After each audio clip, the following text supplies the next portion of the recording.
Hi, I'm Allie, and I have too many ideas and too little time. Let's get to it. Today we are going to be making two things that I can use in my sewing studio.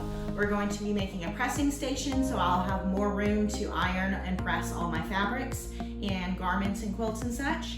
And then we're going to be making a quilt design wall so that I can test out blocks next to each other before I actually sew them together. Let's start with the pressing station. We'll need 3/4 inch plywood. The space I'm using on this old dresser measures about 41 inches wide and about 18 inches long. Ceiling tile, or if you can't find it, some polyester batting, 100% cotton batting, and some 100% cotton canvas. We'll also need 4 rubber feet and a staple gun. Lay your cotton batting down in a double layer. Put the ceiling tile or the polyester batting on top of that, and then set your plywood on the very top. Fold each layer of your batting around the ceiling tile and the plywood, and this is where I told you I'm gonna have a few issues, but we'll get there. And then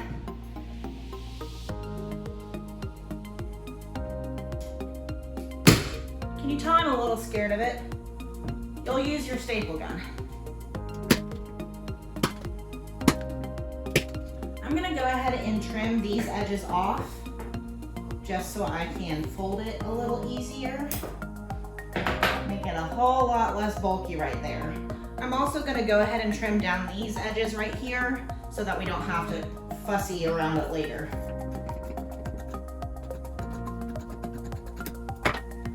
Okay, now that all that stapling is done, we're gonna lay out our canvas,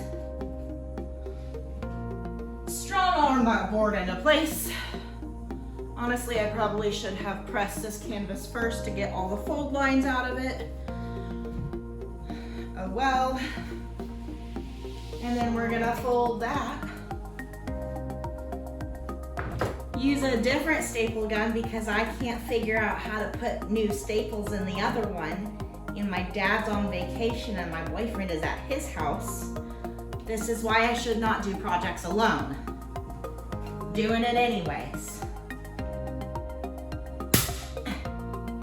Don't tell me this one's out of staples too. Okay, let's try that again. Hope for the best. This one's out of staples too. Cool, cool, cool, cool, cool, cool, cool, cool, cool. Okay, now that we have called my dad multiple times, gone to the garage to get the staple gun and staples and everything else under the sun multiple times, we've switched back to this because we figured out how to load this one. Thank you, Google. So now we're gonna finish stapling the sides, trim them down, fold these ends in, and staple those. And hopefully they'll look a lot better than these ones do right now. I'm gonna fix it. The board has now been covered in ceiling tile, 2 layers of batting, and a layer of canvas, stapled really badly, but I think it's gonna work. It's gonna be useful. It's not gonna be pretty on the underside, but it's pretty on the overside. Look at that. I'm so excited. Now I just need to add the rubber feet on, and I think that's it. Yep. Then I can use it. Yep. Look at how much room I have now. I need a new iron though. Mine leaks.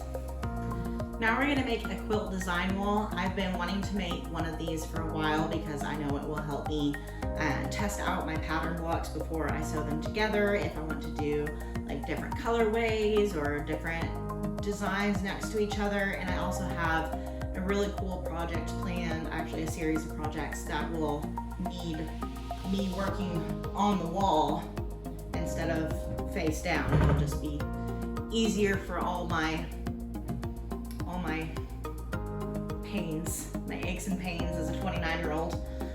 So we are going to get started on that one.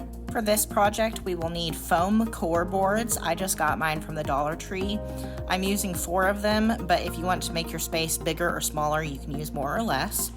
You'll duct tape them together and then you'll wrap them in either flannel or batting or even one of those vinyl picnic tables that have the fluffy side on the back. You can use one of those. As you can see here, my first idea was not wrapping it in batting, but gluing sheets of felt down onto it, but that didn't work at all. Similar to the pressing station, we'll wrap the big foam core board now that we've taped it together into one big piece. We'll wrap that in the batting. Even the first time of wrapping it in batting didn't work very well, so Mom had to bring me some more duct tape so I could get it right, and a stapler. But that didn't end up working either. When all was said and done and all my ideas had failed, I finally ended up using tacky glue to hold the edges down, and it seemed to work pretty well.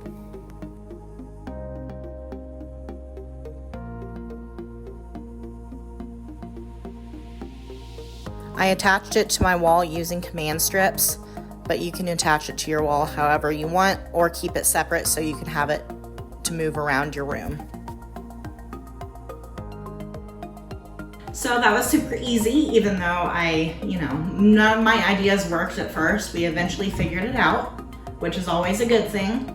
And I'm super excited to now be able to use this for designing my quilt patterns just by visuals instead of trying to graph it out every time. I mean, all the things, all the good tools in the sewing room is gonna be great fun. Thanks for tuning in. Like, subscribe, and stay tuned for more creativity.